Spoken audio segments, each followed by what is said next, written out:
Aloha isn't just a word, it's a way of life. In this episode, I sat down with Ma'a, Sarah, and Lydia from DC Hula Girls to talk about the true meaning of aloha, the history and the heartbreak of Hawaii's invasion, and how hula is more than a dance. It's cultural memory, prayer, and protest. We talk identity, healing, and what it means to belong. This episode is rich, deep, and full of mana. Tap into the spirit of aloha. This is episode 67, The Spirit of Aloha, Healing, History, and Hula with DC Hula Girls. Welcome to Healing with Haley. I'm your coach, Haley Kirk. On this podcast, we dive into ways to heal, embrace, and truly love our lives. Here's my belief. So much of our suffering comes from what we believe. I'm here to help you understand your mind and question those thoughts to start your healing journey. Ready to get started? Let's go. All right, you guys, welcome to the podcast. I am so excited. We have three powerhouse women here to talk all about everything. We're just going to dive into so many topics today. So we have Lydia, we have Ma, we have Sarah, and they are all part of the DC Hula Girls. And I am so excited to dive in. So I'm going to have each and every one of them introduce themselves, how they got involved with DC Hula Girls, and we'll go from there. Sarah, can we start with you? Okay, sure. Aloha, everybody. My name is Aloha. Aloha Haley. I'm just saying aloha to Ma. I had to write it in the chat because I haven't seen her in a few weeks and it feels like forever. So, um, yeah, sorry, what was the first question? How I got involved? Oh, yes. Yeah. How did you get involved in DC Hula Girls? Actually, so I'm born and raised on Kauai. And then I was living in New York City for about 14 years and far away from home, living in the complete opposite fast-paced environment in the city. And I moved to Northern Virginia, or this DC area, about 2 years ago. So after a year of moving here, I got super homesick all of a sudden. And That was after 14 years? 14 years in New Oh, York. wow. And then a year in Northern Virginia, I got very homesick. And I started looking for hula classes because I've been a dancer my whole life, but not always with hula, just growing up doing some of that. And I just felt like I needed to find hula classes. And by chance, I ended up finding DC Hula Girls because I, at work, ended up working with a new team member who was raised on Oahu by chance. And she lives in Maryland. Or she lived in Alexandria, actually. She moved to Alexandria. So she told me about DC Hula Girls, that she was thinking about going to the class. And so that's how I got involved and never stopped since last year. Wow, that's amazing. So talk to me about that little element of I was missing home. Can you dive a little deeper? Like, was it the culture? Was it the people? Was it the environment? What were you feeling? The food. No. The food, yes. I don't forget about the food. No, it was all of it. I think I missed the aloha spirit. Tell me what that means. Yeah. Aloha is a really packed word, but on a surface level, it means love. It means a greeting. It means hello. It means goodbye. It means the way we treat each other with respect, with love, with hospitality. So it includes that's just like embedded in the way we live in Hawaii. So, and there's a lot of power in being on the land of Hawaii to, experience that source of power with the community. But I thought I was the only one out here on the East Coast who lived on the land, and I just felt something was missing. I felt quite alone. I didn't feel that power anymore. And I'm also a dancer. and, displaced from my New York City home now and just trying to make a new home for myself. So I felt a lot of those things missing. Like I didn't feel totally at home yet. I was trying to make a home. Yeah, I didn't know other Polynesian people out here. I wasn't doing the dances. I wasn't speaking the language of Hawaiian. I wasn't singing the songs. I started trying to look for songs to play on Amazon. Trying Right. place to listen to. So I wasn't connected to it, to my roots in any way. And though that's what I thought of when I was missing home, my family. Wow. So you said something so interesting. You said the power of the land. And what kind of comes up for me, my experience with power of land was when I went to Auschwitz, actually. And I went to the concentration camps in Krakow, Poland. And it's interesting because it was my very first experience where I sensed evil, right? Or like I sensed this history of something. Like I saw so many horrible things, but there were two spots in Auschwitz where I felt a history or like a piece of like suffering of what this land had gone through, right? With like the people on it. And I thought that was such a weird phenomenon. I had heard about like, at least in a religious sense, like God cursing land or, that religious aspect. And I didn't know if that was true, but when I experienced it for myself, it was like the gas chambers. And then there was these other areas where horrible things. But there were two specific areas where I felt that history and that dark energy, right? It was like, whoa, this is suffering. This like something really bad happened here.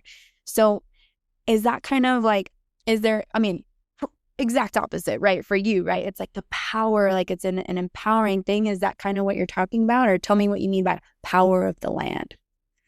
Yeah, what you were sharing is really powerful. Thank you for bringing that up because I think the land does remember, how the people treated it.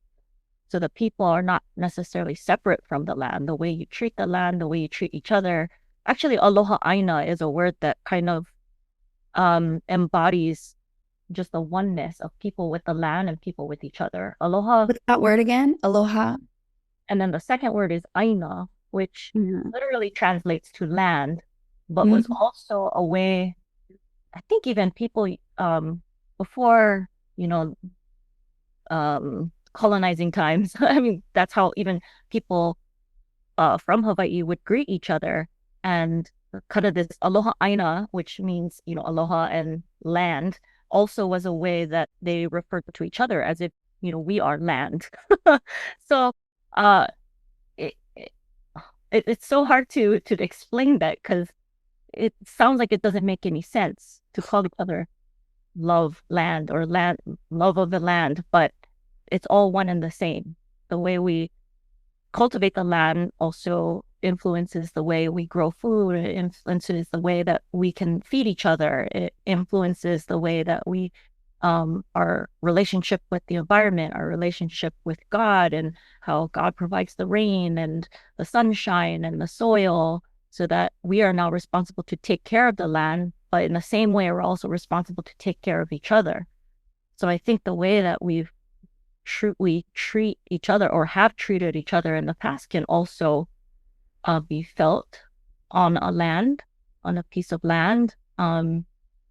And I think we also felt something really different and special when our group, including Ma and Lydia and a few others, just went to Hawaii last month, 2 months ago. Wow. Back really refreshed, filled to overflowing. You could tell by the way people treated each other. I felt like that was missing on the East Coast, and I missed that. I'll give you a quick example of how people treat each other there. We're at the festival, the hula festival called the Merry Monarch Festival, which is like my friend Rachel explains it, it's like the Olympics of hula. It's like the what? Olympics of hula. Oh, the Olympics. Ooh, cool. To like try to give a sense of how prestigious this festival is. So I go out for a bathroom break, and there's this long line of women, of course, right? We're all in our Aloha flowery fashion show gear and just excited to represent the culture. And the woman in front of me goes in a stall and realizes the door cannot lock. So I think Lydia wasn't, or actually the woman in front of Lydia who was in front of me, Lydia goes and like holds the door for her. We don't know this lady. Yeah, Lydia goes and of course she's gonna hold the door for the lady. And then somebody else comes out of a stall. Now it's Lydia's turn to go in. So I jump in, I hold the door. Lydia goes to use the bathroom. Now the lady comes out and I'm gonna go in, and then this other lady next to me comes out of her stall and she sees this whole like do-si-do that we're all doing. Oh, she just came out. She didn't even wash her hands. She's like, oh, should I hold the door for you? I don't know these people. That's so sweet. But everybody is just like, of course, somebody needs help, jump in. You don't know who they are, but it's just like, that's normal. That's the first instinct. And I don't always feel that readiness to support each other here. We're kind of on our mission, on our way, and myself included. I can feel the switch in me when I'm here as opposed to when I'm there. So that's a power of the land, like one example. I think that maybe can give a sense of what that feels like. Yeah. Oh my God. Thank you for sharing. I just want to give perspective to our listeners so Sarah and Ma'a have these beautiful, I think they're Hawaiian flowers and they're gorgeous. And then Lydia is in her hula, like just post hula attire. Like it's like, I love it. Like I feel like I'm still going to learn so much about your culture in the podcast, but like it's something that you guys are representing physically. And I'm going to get the sense of like your energy too. So this is so cool. Like there's already so much pride in where you guys come from in your culture, just from like looking at you guys. This is so cool. I love it. Our next guest, Ma'a, would you introduce yourself and how you came to DC Hula Girls? Yeah, so my name is Ma'a Ta'ua Mulitalo. I go by Ma'a for short. Um, Before I go off, I wanted to kind of loop back to the land and kind of incorporate the water. And I really wanted to reference like Moana or Lilo and Stitch, but the thought that came into my head was Frozen 2, where Olaf says, water maintains memories. Scientific fact, and that popped into my head. So it's a reminder of it's not just the land that remembers, but it's also the water. And with the Pacific Islands of the Micronesians, Melanesians, Polynesians, like Sarah had said, we don't feel that we are apart because we are connected by that water and by those memories and by the voyagers and by the ancestors that came from wherever anyone believes that they came from, but they came and they set root and they provided that culture. But that just popped in my head of the land, but also the water and the memories that water can also pretty much portray in a sense. That's so cool. But going back to your first question, I'm not originally from the East Coast. I'm born and raised in Utah. Yeah. Oh my God, I was born in Cedar City, Utah. Oh, really? Okay, Utah, Riverton, but I got family down in St. George. Yeah. Oh my God. Okay. That's so cool. Yeah, so there's a good amount of Polynesians out in Utah. Yeah. St. George, Salt Lake, up in, Logan. So I am half Samoan, and then my mom is, she's a straight up Utah pioneer, the, blonde hair, blue eyes, fun freckles. And then my dad was a full Samoan. So, and they set root in Utah where the rest of the family came and was part of the culture. So I was, even though I was born and raised in the desert, I was still raised in the culture. Oh, wow. Oh, yeah. Utah is desert. Totally. Yeah. I always forget that part. I like feeling that because I'm always proud to say what my ethnicity is. I am half white, half Caucasian, and half Samoan. And it's pretty cool knowing that I was raised in the desert, the area of the generations that came when they, trekked over, and then also around the community of technically the first generations of my aunts and uncles and my dad and my grandparents who came from Samoa to Hawaii and Oahu and Lydia to San Francisco to Utah. Whoa. Yeah, it's like a trek. Like, that's so cool. Being a mixed Afakasi, meaning half caste, half this, half that, but being able to also be raised in that mixed environment too. But I moved out here in 2020 for a job, and I basically found Lydia at a Tahitian what's it called, dance workshop last March. And that's where we were able to sync. And it was kind of funny because, Lydia, she's really great with the social medias. Oh, she's so good at it. Yes. We really didn't talk. We actually danced a little bit by each other. We didn't really talk. I would like to say I am a introverted extrovert. There you go. Yes.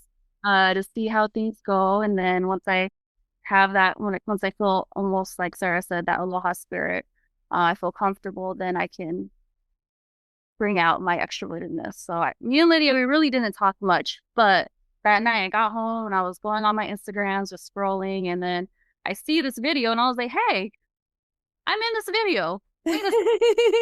It's posting this story. Like, why is this popping up?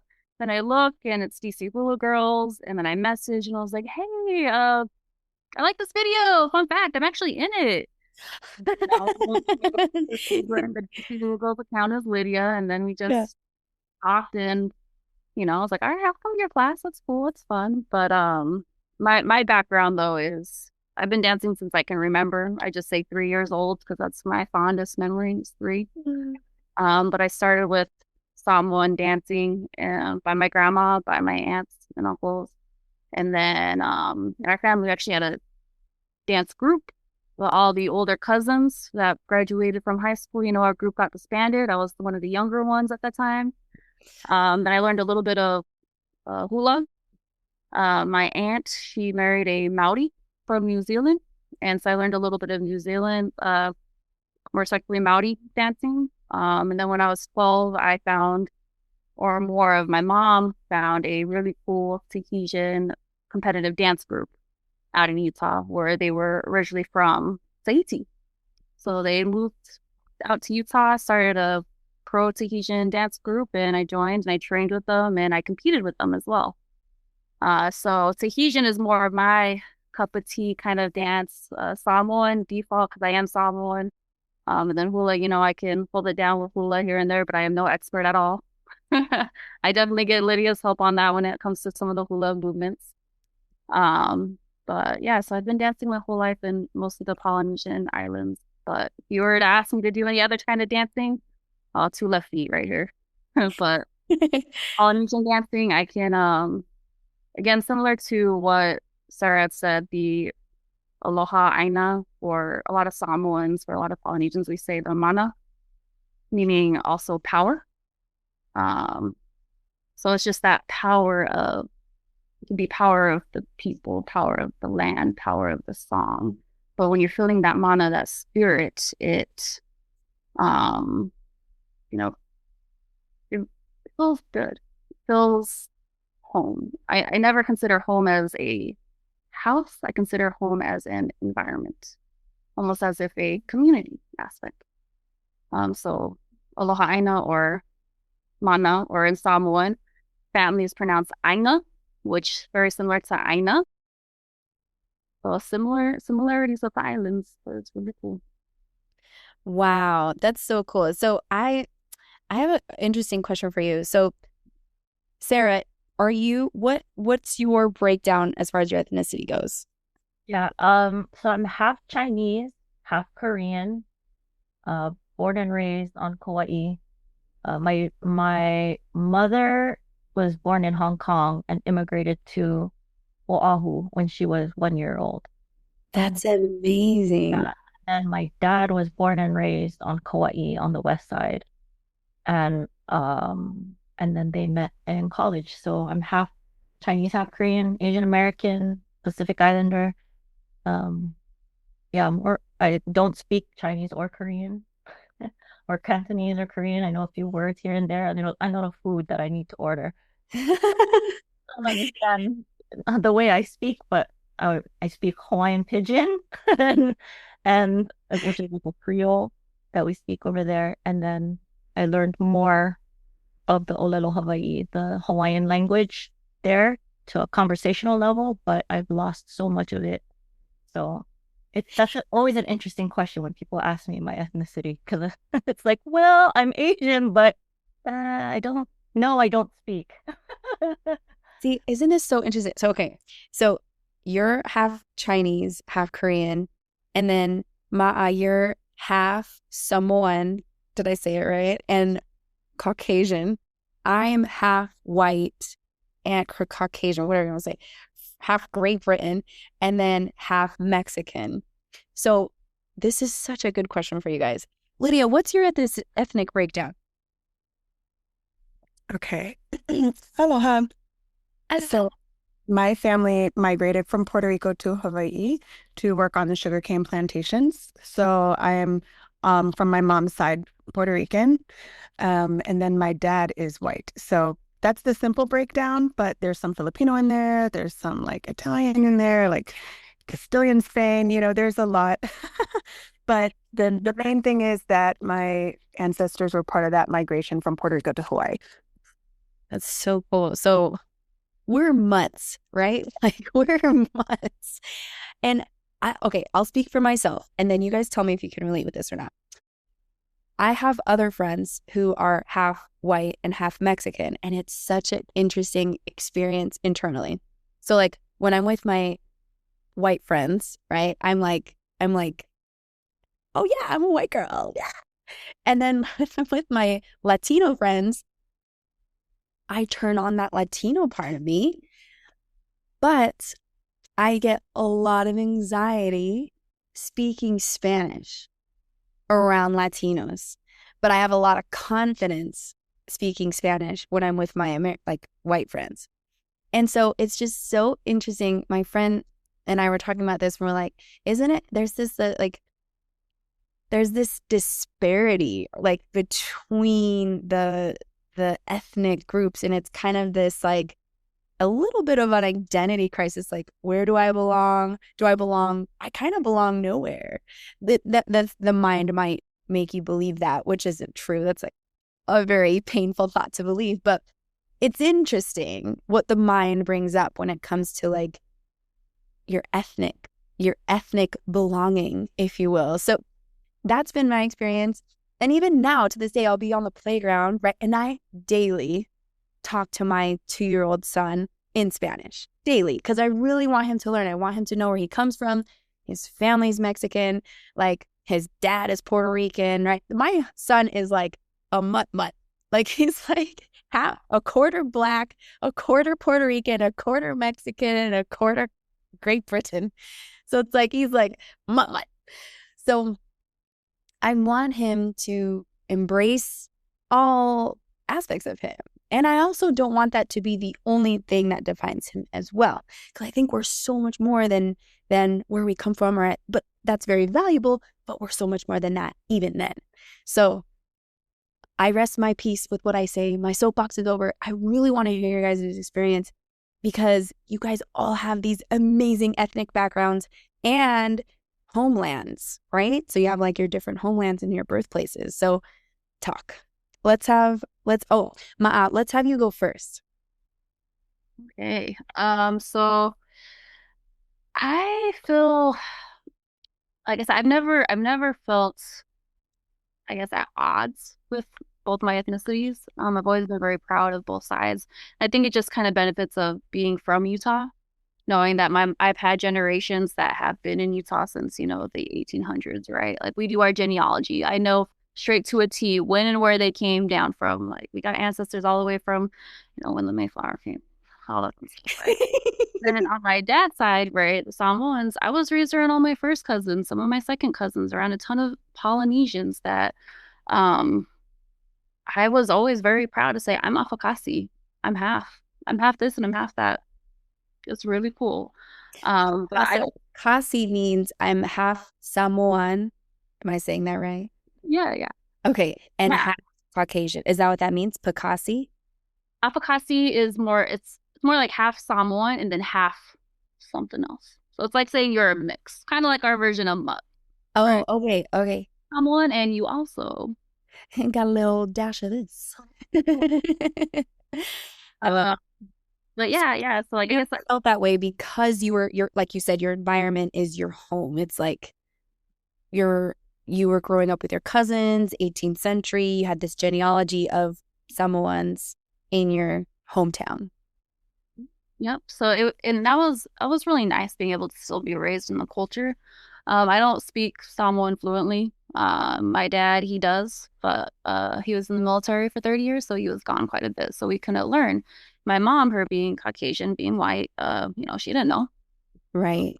And it's not something that you want to put on your job applications, right? It's not something that's a benefit when it comes to growing older, and that was the mindset back in the day. Whereas now I feel like our generation of, even if you're from Hawaii, from Tona, from wherever you are on the islands, or not even just the islands, just in general, of people of color, of ethnic origins, everyone's slowly becoming very proud of their origin language, I would say. And I'm noticing that across social media, I guess, is a lot of people being curious of where they come from and wanting to learn more. And that's something, like how Sarah said, that's something that I definitely want to kind of dig into, is being more confident with Samoan. But I would say, regardless of the language, mine's more of, and Lydia's heard me say this, mine's more of the dancing portion. So even though my grandma and my aunts and my aunties, they taught me Samoan, we call Samoa Siva. And the other types of Samoan dancing, I'm not as confident in dancing Samoan. And I think that's just because I was so intrigued by Tahitian growing up.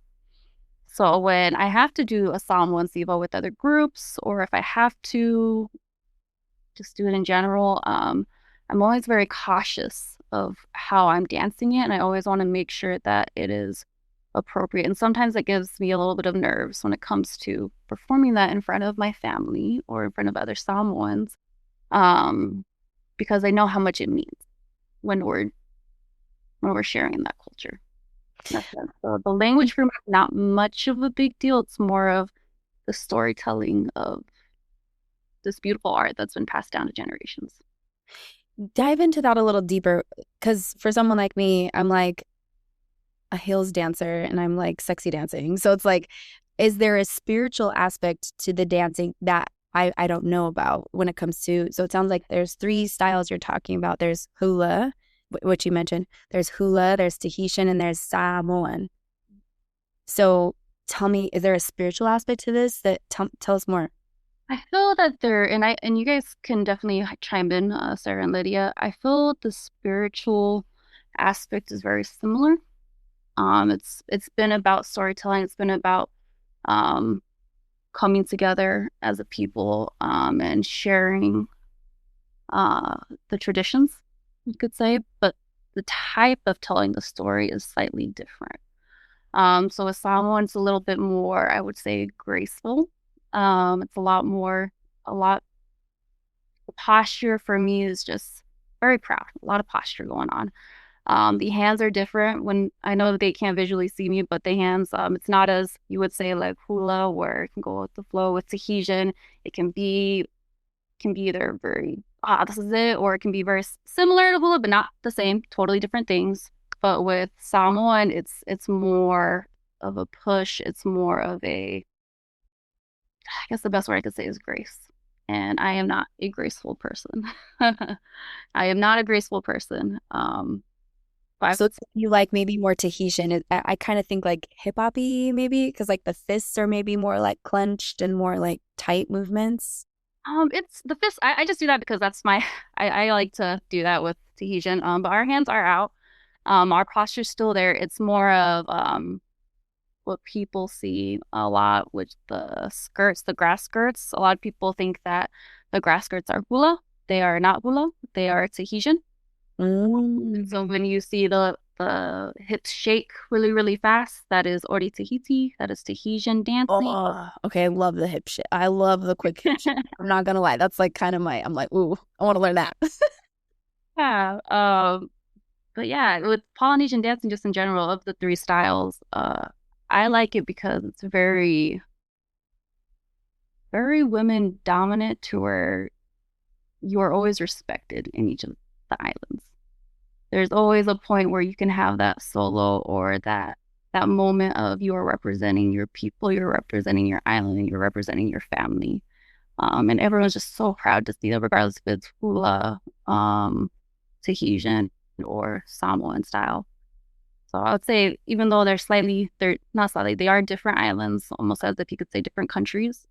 But that power, and I guess that's how we are all able to get along together even today, is having that aloha ʻāina, or that mana, knowing how important it is to respect the storytelling and respect what has been passed down by the elders, because this is not stuff that was made up just 20 years ago. This is thousands of years of generations that's been passed down, and the fact that we can live it today and share it today. Wow, that's beautiful. So, like, you were kind of making like a wave gesture when you were referencing hula. So it's like up and down with the hands. And so it's telling the story of your ancestors, or it's telling the story of your, like, what kind of story? I'll chime in. Chime in, Lydia. Hi, this is Lydia, or Lili'u. So I would say, to explain, for, just painting a picture for listeners with the different styles. And I'll do a quick little plug here. You will see 4 different styles at our ho'ike, at our recital, June 28th. And now you've kind of heard a little bit like Ma'a's from a different place than Sarah's from. And, I was raised here on the East Coast, even though my family was in Hawaii. They left after Pearl Harbor. So my first love was hula.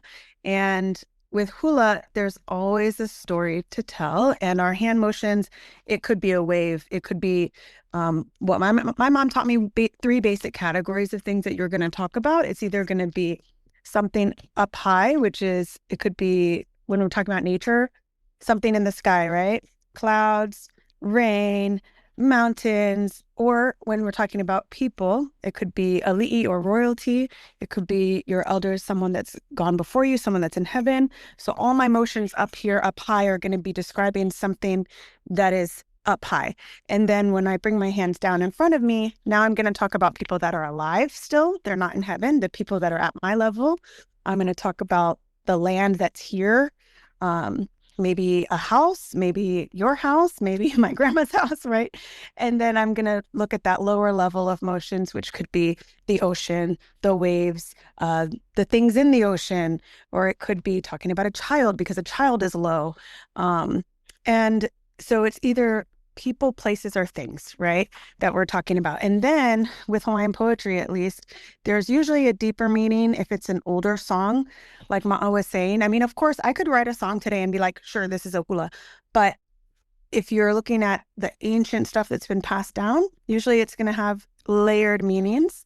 And maybe the chant is talking about a mountain with snow on the top of the mountain, but actually the writer's referring to the matriarch of the family, the grandmother. And that grandmother had white hair. And that mountain is strong, and she's the source, and she's the one holding the family together. So that's what I mean about multi-layered. So when you're watching a dancer and you don't know the Hawaiian language, I mean, you're like, oh, it looks like she's making a mountain. Okay, cool.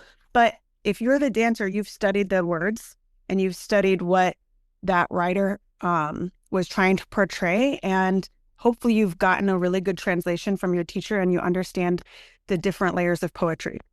So it's our job, like when I'm dancing, I know it's not just a mountain. I'm thinking about that grandmother aspect. And so my face, my the way that I look at my hands, like everything should be emulating that and telling that story.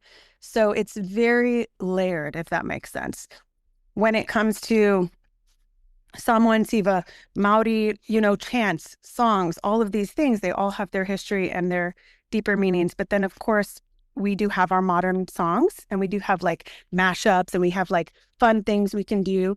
You know what I mean? Ma and I choreographed a song that's half hula and half Samoan, and the song's in English. So we have that too, just like every dance style. There's an evolution, right? And so in our show, when people, whether it's a person that's hiring us for a birthday party or you're going to come to a recital, the MC, whether it's me or Ma'a or somebody else, they're going to be explaining to the audience, because we're very aware that you guys are not fluent in the languages, right? So we're going to set up that precedent, like, hey, this is what you're going to look out for in this song. This is what we're referencing. And of course, at the end of the day, we hope you learn something and we hope you enjoy it. But each song is different. We have at least 5 different languages being sung in our show on our recital day. Like, it's a lot because there's a different language in Tahiti, Reo Tahiti. We have the Samoan language. We have the Hawaiian language. We also have in one of our songs, the language from Tokelau. So, you know, one of our MCs is actually fluent in Samoan because he's from Western Samoa. So we're hoping, you know, to give the audience, every time they hire us or they come to class or they come to our recital, we're giving them an entire cultural experience from the moment they walk in, the way we greet them, you know, in Hawaiian, the way we put a lei on them. And then obviously sharing through our dances, songs, chants, and then to the very end where we hug you goodbye and we kiss you on the cheek. We don't shake hands. Like, that's a Western thing, right? Like, this is what Sarah's talking about, right? When you walk into the grocery store, hi, auntie, hi, uncle. We don't say Mr. or Mrs., you know, nobody honks at you in traffic. Nobody yells at you in traffic. Like, they just throw up the shaka, you know, the hang loose sign, and they let you go by. So we try to give people that aloha spirit, that entire, that, sorry, my daughter's with me. but we try to give people a taste of the aloha spirit, or like Ma'a said, the word mana, spirit. So whether it's for her, it might feel like a more Samoan spirit. It might feel for somebody else, wherever they're from. But we're that same Pacific Island, you know, like the water connecting us. We all kind of have that similarity of aloha spirit. They might call it a little different in each language, but we all have that as a shared connecting source or feeling, if that makes sense. And like our values are the way we live, the way we talk to each other, the respect, the family values, if that makes sense. So when people come to our class, right, it's not just like going to a Zumba class when you just like come in and do the class and leave. Like, everybody walks around, greets each other, hug, kiss. We treat each other like sisters. We have over 30 of us now. And so our little community is growing, but I like to call it a sisterhood for people that don't, you know, like, to put it in layman's terms, American. To me, it's not just a dance class. It is a sisterhood. It is a community. And that, you know, just being comfortable, being able to go on a trip together to Hawaii and spend 8 nights together, you know, we have to like each other to like do that. So we're pretty tight, you know. That's so beautiful. Oh, yes. All right, I wanted to add in, because I realized we didn't really break this down. And this is the anthropologist in me. Ew, yes, ma'am. Do the Nerds. Guys, yes. Out here, when we're referencing Pacific Islands, Polynesians, and we're going down to the islands, imagine this as if we're talking about Asia. And we're saying you have the Chinese, Japanese, you got Koreans, you have Thailand, Taiwan, and all the other Asian countries. Within the Pacific Islands, you have the Micronesians, group of islands, the Melanesians, and the Polynesians, which is like the micro, the small people, the Melanesians, the melanin people, and the Polynesians, the many islands. Now, within the Polynesian islands, what we keep talking about is Hawaiian, Hawaii, Tonga or Tonga, Samoa, Fiji, depending on who you ask, New Zealand, or also known as Aotearoa, where the Maoris are at, and the Tokelauans. Just wanted to put that in there because I know we keep referring to Pacific Islanders, Polynesians, Samoans, Hawaiians, just for people to understand that it's almost like a big bubble, little bubble, and then more specific. That way people can get when we were saying Pacific Islanders, all the islands, Polynesians, that group of islands, Hawaiians or Hawaii, that island. Oh, Okay. wow. I love it. No, actually, I'm actually going to ask more questions about what you're breaking down. So you said within the Pacific Islands, there's 3 groups. There's the Micronesians, the Melanesians, the Polynesians. So, but you broke down Polynesians. So can you break down the Melanesians and the Micronesians? I would have to get a map for that. I am more of a Polynesian. I know the Polynesians, but the Melanesians and the Micronesian islands, I don't know it on top of my head. Okay, that's fine. So within the Polynesians, that's Hawaiian, Tonga, Samoa, Fiji, New Zealand, depending on who you ask, or that's the Fiji, depending on who you ask. And then New Zealand's and the Tokelauans. Yep. So you have a lot of these other little, that's why it's the many islands, all these other little Polynesian islands for like Tokelauans and I think where our other student, her family's from, not Tokelau, it's New Caledonia, Saipan, Pohnpei. a lot of these, there's so many different islands out there that Pohnpei? Yes, but from Micronesia. Oh, I was like, oh, okay. Wow. We have a student from Saipan, we have a student from Pohnpei, Micronesia, and we also have a student from New Caledonia, which is French occupied, so she speaks French. So those ones you're saying, Lydia, is that still within that group of Polynesians? Or is that one of the Melanesian, Micronesian? Sorry, Micronesian, I believe. Wow. That's so cool. So then is Polynesian, so if I think about the map, right? And it's California, and then to the west is Hawaii, right? And then it's kind of all those Pacific islands. Okay. Everything's making sense to me now that I have it on a map. So then are there other like kind of bigger picture, are there other kind of, this is the question, is there the Aloha spirit outside of the Pacific Islands, or is it just specific to the Pacific Islands? That's such a good question.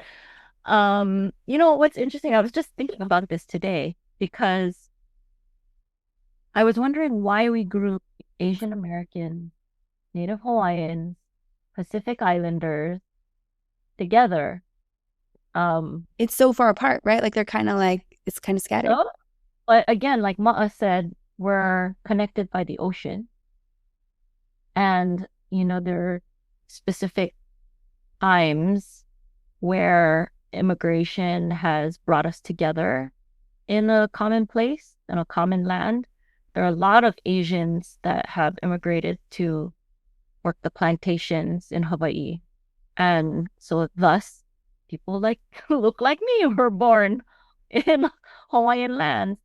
But I find that there's so much overlap between all 3, if you will, like Asian American, Native Hawaiian, Pacific Islanders, Polynesian. Because even though we're separated so far by distance, I don't know what it is. Maybe the water is carrying messages to each other or something. I don't know, because we all call our elders auntie and uncle.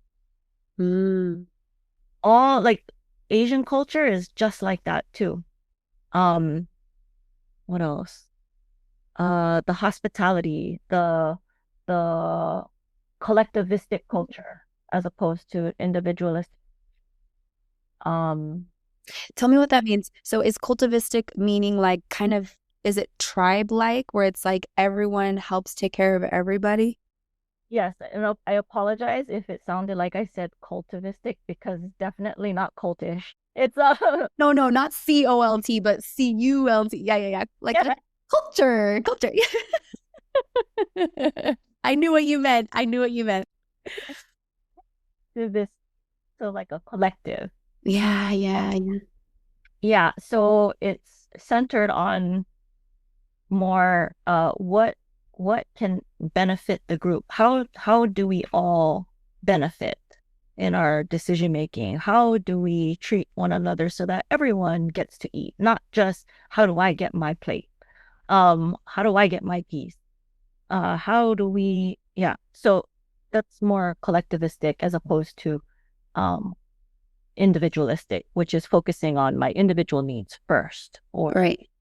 What benefits me is more important than what benefits the group. So anyway, so I see that kind of, if that's what Aloha also embodies, Aloha spirit embodies that kind of collectivistic culture, the family-oriented nature, the respect for all elders and calling them by auntie and uncle, those are forms of respect and endearment. Then maybe the Aloha spirit does live outside of the Polynesian islands, but they're also, we're also joined by Pacific waters and things like that too. So interesting question. I like this. One thing I was gonna say, Haley, is that we all take our shoes off before we go in the house. Oh yeah. Oh, and always bring something to eat if you're invited to eat at somebody's house. I guess I love that. I guess in a way, and I'm not saying that this is like the similarities between a lot of cultures. I think it's that value, right? When you're on an island, when you're surrounded by something that can, that's just so small in a sense, you value it even more. You value that land that's being surrounded by that water. You value that water that is allowing you to continue to live.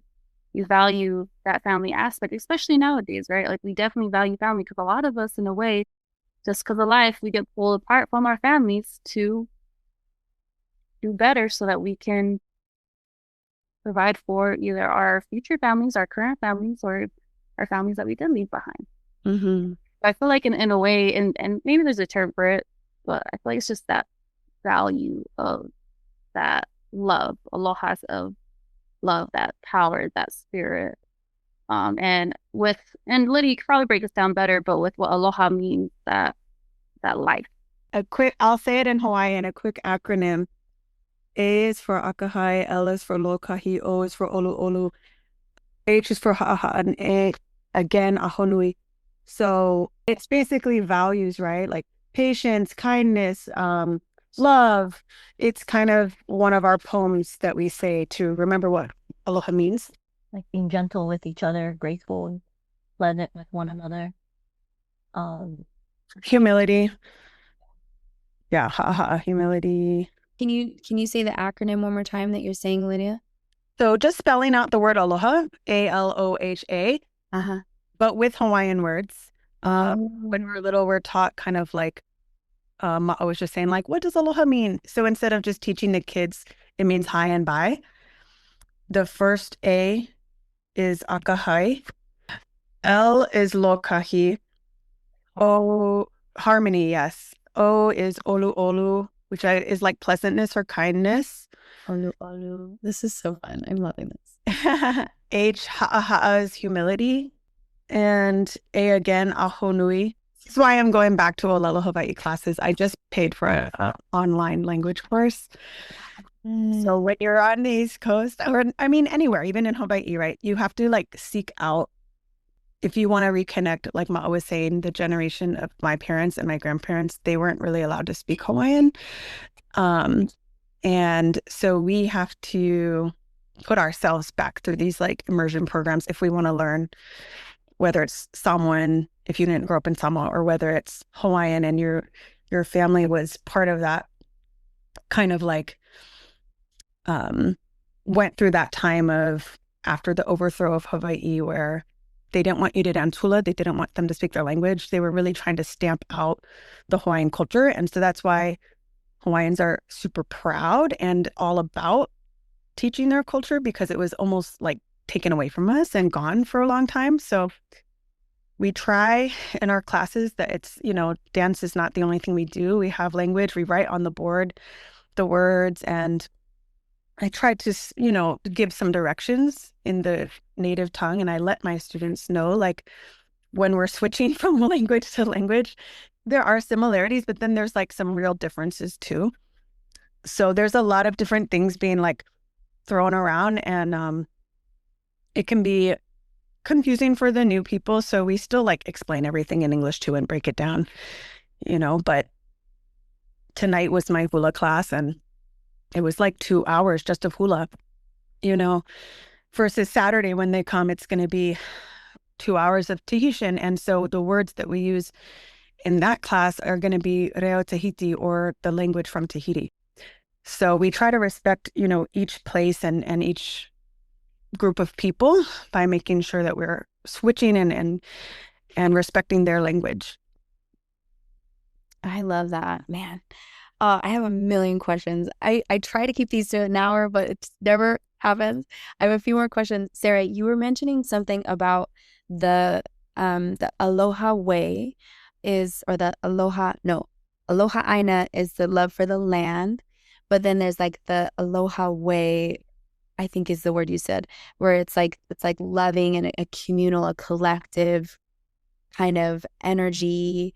So how does that play out, like, as far as like organizing, like kind of, I'm thinking like government, I'm thinking like municipalities, like how does that play out differently in Hawaii versus like the United States? Or I know Hawaii is part of the United States, but like, do you notice the differences in how that's kind of organized, or how it's played out in the different Pacific Islands? I wish I could speak more to that, but I did come across this game that I learned that the Hawaiian chiefs back in the day, they used to play this game that's I guess you can translate it to like Hawaiian checkers. So you know how I forget what it's called. Do you know the name of it, Lydia? Konane. Okay, konane. So konane, yeah, it was a game that the Hawaiian chiefs used to play, and it is a strategic game. It's like Hawaiian checkers, where different from checkers, as we know it, it's your goal is to eat up everybody, right? To eat up your opponent, right? To take everything. But Hawaiian checkers is about being the one to make the last move. That's how you win. You win by being the one that takes the last move, which means you have to sustain your enemy until the second to the last move, possibly. So you have to create sustainability in order to win. So Aloha, I don't know if I'm explaining it right, because I actually never played it, but I was learning about this because I found that so fascinating, just for the fact that what distinct values that shows in leadership, yeah, and in governing a people. Where if ali'i, the chiefs, were playing this game, it's because they were practicing their strategy and how to steward their resources, how to steward their partnership with a so-called enemy in order to create sustainability. And Aloha ʻāina also is about reciprocity. So it's reciprocity is big in the culture. So that's why when somebody invites you over to their house, you bring something to eat. They say, hey, come over for dinner. They're opening their home to you. They're feeding you everything they got. They're giving their time, their aloha, their bathroom, everything, And then you bring something. Even if they say, oh, no need to bring anything, you bring something. You take off your shoes and you respect that they clean their floors for you. You always bring something. If you go to stay with a family in Hawaii, bring them something from your land. It's a reciprocal relationship, not just a take relationship. So reciprocity also speaks to sustainability, because if you only take, whether from people, from relationships, from the land, that's not sustainable. It's going to fall apart. But if there's reciprocity and you're feeding each other, that can last for a very long time. Real quick, Sarah gave me an idea. I do have the game Konane, and we could have it at our recital. We have 2 hours before our show starts where people are coming in and they're supposed to be able to walk around, and we're going to have the Samoan guy showing how to open the coconut. Like, he's going to have his demonstration booth, but we want to expose people to these cultural experiences. So like, Sarah never got to play it. Well, guess what? You can play it. You can teach the kids. They can put their hands on the rocks. So it's really stuff like that is why I do what I do, because although I love to teach dance, and as much as my knees and back hate me sometimes at this age, but dance is only one way that we can reconnect with our culture. There's many other things we can do through song, through dance, through language, through these games, through cooking together, and like Sarah said, just bringing the food. It's like it's an unspoken thing. I don't ask them to really bring much or help much, but they just do it. And I've been part of other communities where people did not automatically help, and they did not automatically clean up after the party, and they did not automatically bring stuff. And I was giving and giving and giving a lot, and I was really realizing that I was losing at the end if people aren't going to reciprocate or help. And so the nice thing about this group, I mean, we are very blessed to just have all these women that understand and respect pretty much on an automatic level. And it happens once in a while where someone comes in and they don't really have the best Aloha spirit, and I kind of have to put them in place because I'm not going to put up with that here. And that I always go back to this, but I have high standards. I've been in many other dance groups, and I just don't put up with what I don't want to put up with, right? Like, this is the environment and the community that I'm cultivating. And if you can't hang, like, you need to go check yourself and then ground yourself and come back with some Aloha spirit, because we don't want any negativity here. We love our community so much, and we're not going to let anything bad seep in, if that makes sense. So all of those mean girl things and things that I dealt with in the past in other groups, I'm like, that's not happening here. We're all equals, And that's also part of Aloha ʻāina, which is not just a kumbaya spirit, right? It's protecting too. I love that. Can you talk more, elaborate more? I want to hear about that protecting spirit. Yeah, like, I think what Lydia is saying is, as her responsibility as the leader of the group is to protect the group and to cultivate, it. Like, if you were to Aloha ʻāina, if you're going to cultivate a garden, or you're going to cultivate your vegetables and your taro, and this is supposed to feed your family, it's supposed to feed everybody, you have to take care of your soil. You have to cultivate it. You also have to protect it from intrusive bugs and things like that, and the things that are going to tear it all down. Like, it's not just about, oh yeah, everything can come in and just grow weeds and make it go crazy, and then nothing grows, right? Because that's not Aloha ʻāina. I love that. Man, you were talking about, I think it was you, Lydia, you were talking about in Hawaii that there was this conquest to the people. Can you talk a little bit more about that and how that affected the culture, and how that has been revived through dance and song and music and all that? Sure. And I'm sure Sarah can piggyback off of this, but our history books, at least here, I mean, I went to a Catholic school in Virginia, like, our history books did not teach us that Hawaii was overthrown. You kind of like hear about Columbus and the Mayflower, like Ma'a said earlier, but we are just like, oh yeah, Hawaii's the 50th state, that's it. But, we were a royal kingdom, we were a monarchy, and we had kings and queens, and our palace is still standing, Iolani Palace. You can visit it. It's gorgeous. And, we had electricity in the palace before the White House even had electricity.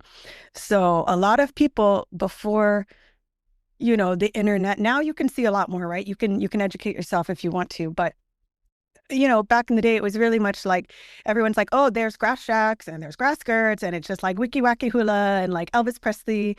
So we really, we had to kind of have this, like, I would say, Renaissance era where everything was coming back. There was this big movement about 40 years ago where the immersion schools started. And so there's people my age now that have been speaking Hawaiian their entire life, and they were able to really revive the language. It's still a work in progress. There's places that the language is more prominent and spoken in certain schools because it's in the curriculum, but there's still a couple of generations really that missed a lot of stuff, because after the overthrow, anywhere else that was conquered, if you think about it, like our queen was imprisoned in her own home.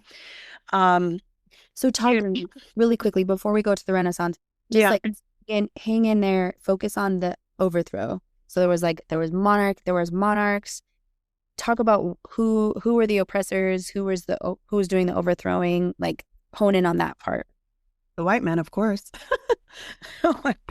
I mean, it's like everywhere else that gets overthrown.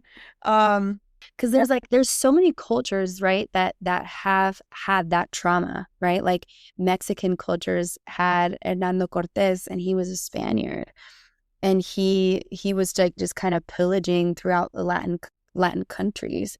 And what's interesting, from at least from the Mexican perspective, they had this legend that a blonde-haired, blue-eyed figure would come to save them, right? Like it was kind of like their savior, their Jesus. And Hernando Cortés, he fit that mold from their legends, right? So they were like, oh, well, like do what he says and give him all these things. And so they were easily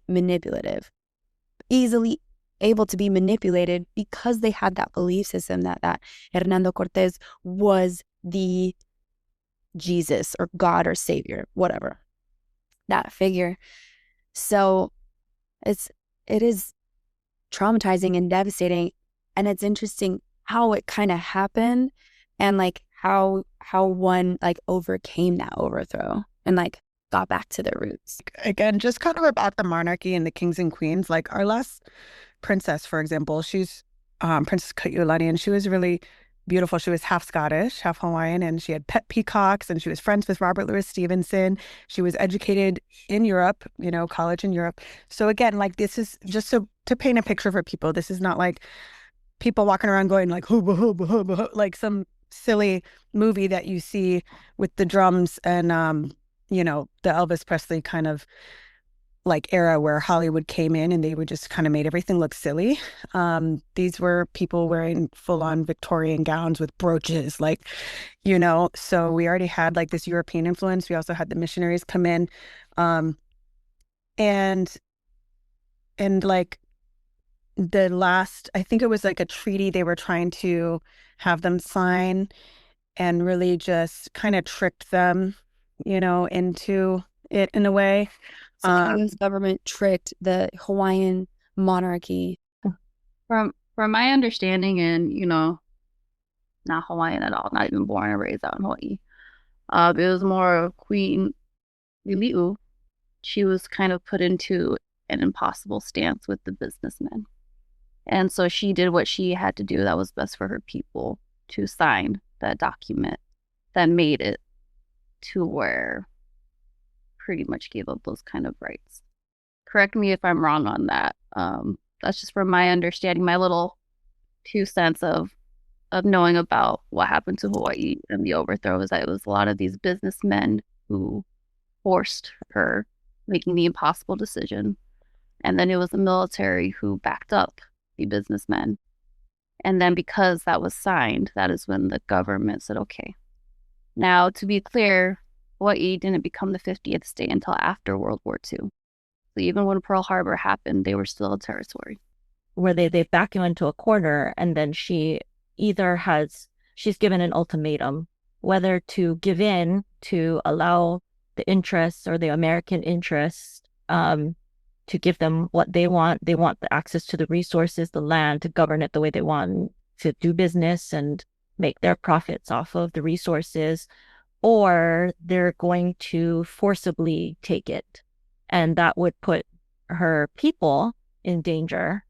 And so now she's forced into again, like like Ma said, an impossible decision, where she either is going to watch her people get forcibly destroyed by military, by stealing, or she's going to allow herself to get locked up in her own palace and let them do it maybe less forcibly. I just ChatGPT'd it. Tell me if this is right or wrong, because I want to hear your guys' perspective. So, key events: Queen Liliuokalani tried to implement a new constitution to restore power to the monarchy and Native Hawaiians. A group of 13 powerful white businessmen and politicians, mostly Americans, formed a committee of safety, fearing they'd lose their influence. On January 17th, 1893, they led a coup d'etat with the support of the U.S. Minister of Hawaii, John L. Stevens, and the U.S. Marines, who landed from the USS Boston under the pretense of protecting American interests. Then the Queen, wanting to avoid bloodshed, peacefully yielded her authority, expecting the U.S. government would right the wrong. And so then the aftermath of that was that the coup leaders created a provisional government, then declared the Republic of Hawaii in 1893. So the President of the United States, Grover Cleveland, called the overthrow illegal and tried to reinstate the Queen, but Congress didn't act. In 1898, under President William McKinley, the U.S. formally annexed Hawaii through the Newlands Resolution. In 1959, Hawaii became the 50th state. Dang. Oh, that's such a sad history. Not that long ago, too. Honestly, you know what's so cool to me about that story is like, it was a woman leading a country, and like, that's such a motherly thing to do, right? Like, protect my babies, right? Like, no, like, we're not, like, I'm gonna try my best to protect my people, like that. Those are my children. Like, that feels like a decision I think a lot of mothers would make. Preventing bloodshed. Yeah, that. And you guys, it was crazy. Before I ChatGPT'd it, both you guys, I think, Ma'a, you said it too, is like, prevent bloodshed. Like, it sounds like that's a story you guys know. The part that is also hard too is that we were not taught the correct history when we grew up. So for us, we're all like trying to relearn these stories. You know what I mean? Like, who's in charge? They get to teach what they want to teach. That's so true. That's whoever wins the battle writes the history. Yeah, you're right. Tough because, I, as an adult, I'm going, how come I didn't get this as a kid? Like, maybe they taught it and maybe I just wasn't paying attention. That's entirely possible. Right. But I don't remember. I mean, I feel like I would have my ears would have perked up if I heard it taught, like what I'm learning as an adult. So I feel entirely like uneducated to the degree that I should be educated. Not to blame anybody, just that is exactly what I feel right now. Like, I had to buy history books. I bought Queen Liliuokalani's book. I had to do these things on my own, not because I actually, grew up knowing these things. So even like that, saying we were formally annexed is an interesting choice of words. To say formally annexed, like, okay, by who? Like, if we're formally annexed to the United States, they also did not say that it was legally annexed. They also did not say it was illegal, because an annexation requires consent. And I got to be a part of a demonstration at the National Mall back in like maybe 2013 or something. I can't remember the exact year, but sometime around there, I went to Washington, D.C., even though I was living in New York City, because a group of Hawaiians came and did a demonstration on the National Mall highlighting how the annexation of Hawaii to the United States was illegal. And I didn't know that growing up. I thought, so the propaganda in Hawaii was, oh, US is gonna save Hawaii and, help them, and it's gonna be a good thing, and don't you want to be a state? And so statehood was like in the newspapers, in language positioned in a way like, oh, don't you want this? Of course you would want to be a part of the United States. You want them to protect you and all this stuff, right? So, and at the same time, we're going, okay, well, did we really want it? Because if we did, then that would imply consent, which would imply legal annexation. However, it was uncovered, like signed petitions by tens of thousands of Hawaiian residents against annexation to the United States. But this was all hidden. It was uncovered after the fact. So now we're going, wait a second. Did we actually want this or not? Did the people at the time want this or not? And there is evidence to say otherwise. I think it's important, Sarah, like I feel like you're being a little hard on yourself, so you should give yourself some grace. But it's important that we're identifying what we don't know for the current generation. So my sister, she married a Hawaiian.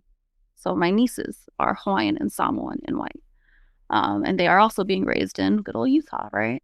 But it's important to add into that education piece and that knowledge so that the next generations can pick up where we have left off, regardless if that's dance, if that's language, if that's history, because it needs to be passed down. All right, so it's important. It's really cool that we've gone down this whole historical meaning, especially for Hawaii, because of all the islands, right? That is one of the more sadder stories of the Polynesian. I'll keep this simple because I feel like the other, islands also sad. But of the Polynesian islands, Hawaii definitely was more treated as if, and poking a little bit as if, the Native Americans were, where they were stripped of their language, they were stripped of a sense their land. Thankfully, we do have Native Hawaiians who have land in Hawaii. And in all honesty, it's a small land. It's an island. So I think that's important. It's really cool that Sarah and even Lydia, you guys are really getting educated on the history and the language of Hawaii, because your children or your nieces and your nephews or your families that are back out in Hawaii, they're, even though we're out here on the East Coast, they can feel that difference. Oh, that's so beautiful. Real quick, to piggyback, there's just a phrase that people say now. There's a lot of different things people fight for still to try to, they're different movements, right? But one thing that people say is keep Hawaiian lands in Hawaiian hands. So there's different things, right, where it's kind of like, hey, like this was taken from us, that was taken from us, we were pushed out. It's, a lot of different things with the economy that happened and that, that people over there deal with. And a lot of Hawaiians left Hawaii, and that's sad, right? And there's actually an event in DC next week called Come ʻāina, Come Home. And I just went to an event the other day called Taste of Hawaii, and it was again in DC. So there are these movements. Come ʻāina, help me with the meaning, Sarah, but ʻāina means land, right? Come ʻāina, I think of it as, doesn't mean you necessarily have Native Hawaiian blood, but it means you're from Hawaii or you lived there for a certain amount of time, maybe like 5 years, 10 years, 20 years. Your family is in Hawaii and you've now been displaced from Hawaii, maybe because of being pushed out by the rich or other reasons. So there's these programs now where it's like, housing for Hawaiians, and you have to prove that you have Hawaiian blood.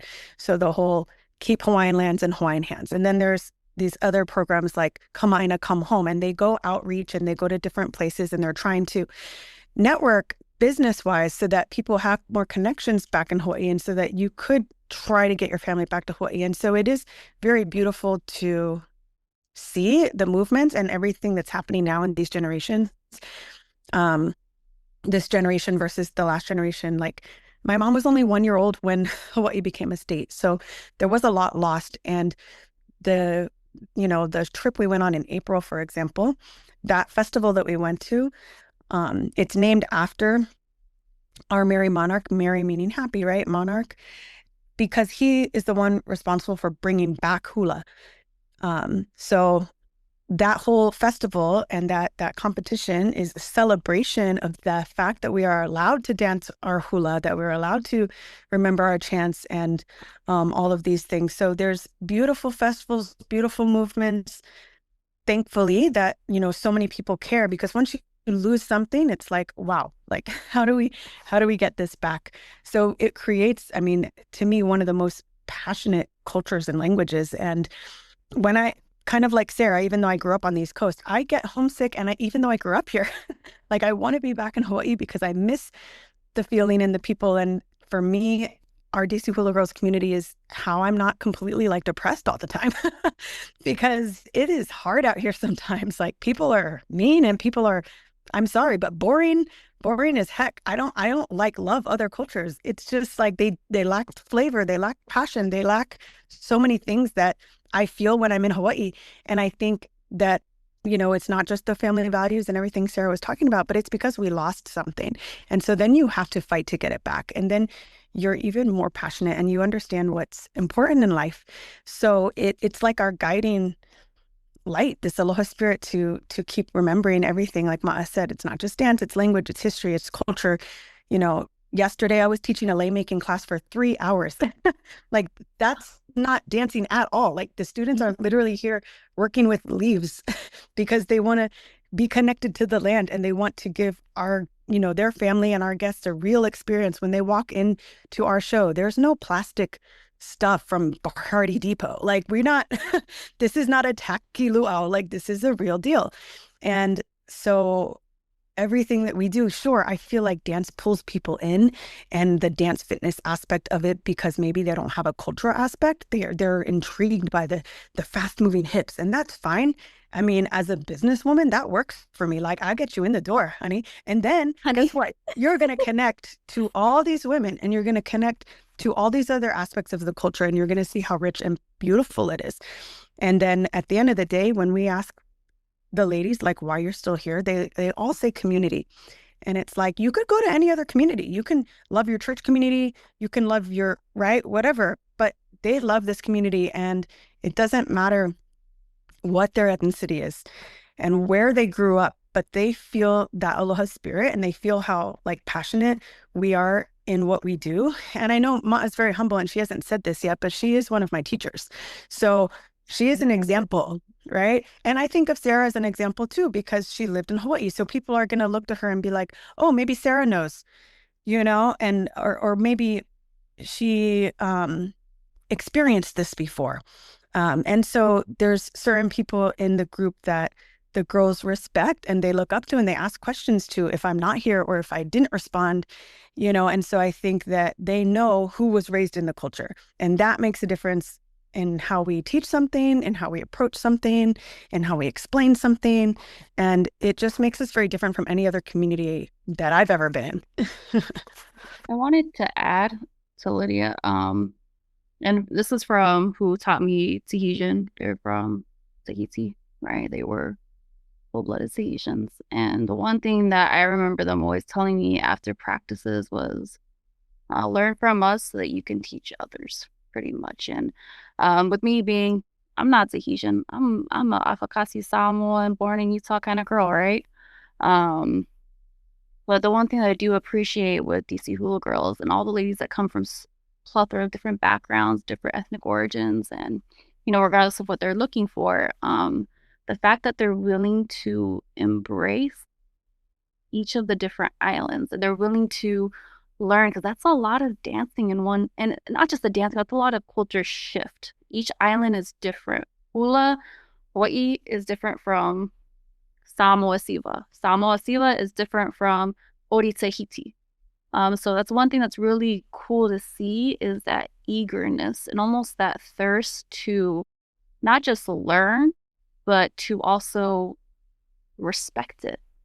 And that's one thing where when we do teach, it's fulfilling. It's fulfilling to know that, okay, we are not just passing it down to the next generation, but we're also spreading that awareness and that understanding of, it's much more than just the mana, the aloha. It's the connection of the land. It's the connection of the water. It's that community aspect of knowing that this is important to us, and the fact that we know that it's important to them too now, and that now they share it and they continue to share. It's like, I'm going to bring you to Moana 2, like Moana 2, where the island was dying, right? And we need to find more people. And in all honesty, like when I moved out here by myself, no family, no friends, no community. And that's what kind of feels like, kind of like how Sarah said when she moved out here too. It feels like your island is dying, that fire in you is dying, because you don't have anybody else to help quench that thirst, to help build you up. And so it's really cool just seeing that on the East Coast with DC Hula Girls, what Lydia has been able to create.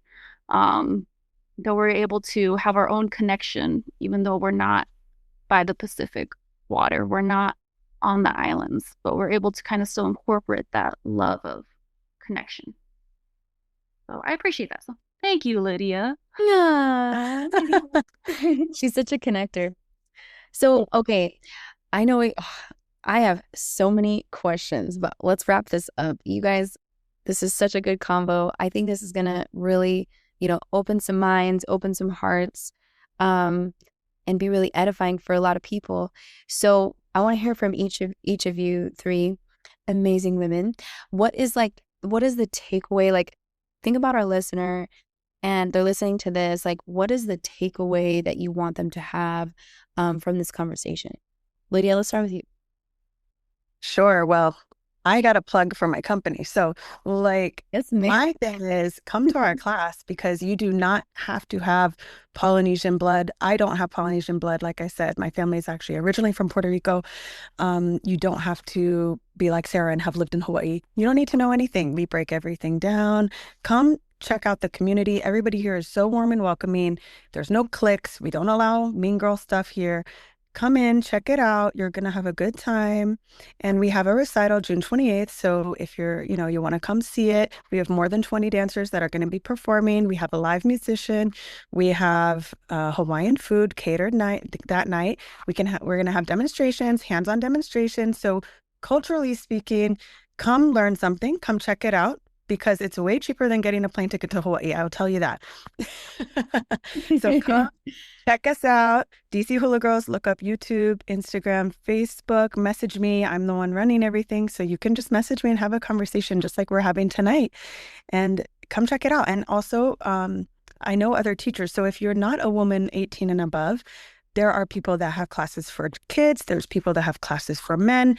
And I know all of the Hawaiian dance teachers in the DMV. So I will connect you. I'm just happy. And, like Ma said, we're very happy to see these people come in through our doors and eager to learn. We are here for it. I mean, we have 4 classes this week, which is crazy, but we are creating a community where when the girls need something, we provide it. So we're giving a lot of our time, because we see that people are eager to learn, and it's growing and it's working.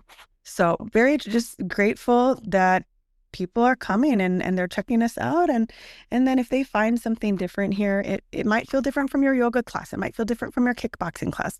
It might feel different from your Bible study or church community. It's something that, yes, it's a workout. You end up sweating. We do work hard sometimes, but it's also grounding. It's also graceful. It's also fulfilling. I mean, tonight we were just we call it vala'au.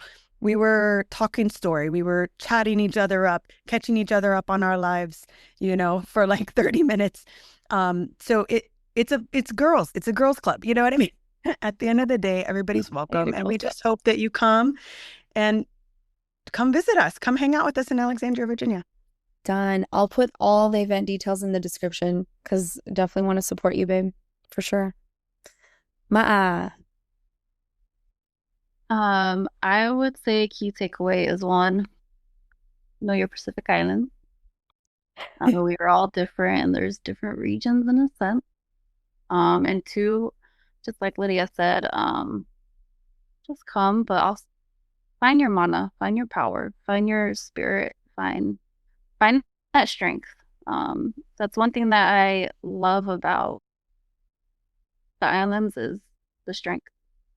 So if you're looking for that strength, you're looking for that community, we will help spark that fire or spark that fire in you because it's important to know your value and to know the power within and what you can do, regardless if it's through dancing or educating or through a podcast, bringing on different women from different backgrounds to come together.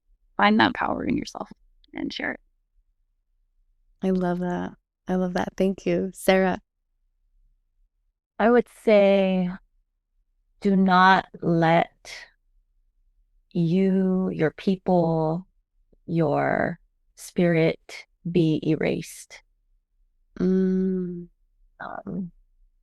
mean, we kind of struggled through this, the history of Hawaii and how there are efforts to erase a very rich culture, to take away the history which is embedded in the dances, the chants, the language. So if ever you feel like, I know this is a healing podcast, and that's really speaks to my heart, the possibility of healing. Healing may look like reviving your language, your voice, your story. Don't be afraid to share it, to tell it, even if you're as clunky in trying to, as clunky as us in trying to express it. You're not sure how to articulate it, how to even make sense of what happened. That's okay, because you just start with connecting with one another, because we're not meant to navigate life alone. We're meant to navigate life as a collective. And by sharing with one another through reciprocity, what can you offer more to the person that you're going to share space with? What can you offer in listening to what somebody else might have to share with you? So, and if we keep doing that, then your story, your life, your future cannot be erased. Your people, where you come from, whatever trauma you've been through, keep sharing, keep learning, keep putting it out in language, in dance, in art, however you pass that on to teach the next. So I love that. Thank you. Thank you so much. You guys, this was such a cool podcast. You guys are like powerhouse women. I love it. I think it's always so cool when women come together. I think it's like this beautiful energy, empowering and loving. And thank you for sharing your stories, your history, your culture, your lineage. Like, it was so fun. I still have a billion questions, but I'm going to end this podcast for time's sakes. But we definitely want to support you guys. June 28th, we had to come support you. Thank you. Thank you again. I like to say ahui ho. It doesn't mean goodbye. It just means like see you again or see you later. Ahui ho. Ahui ho.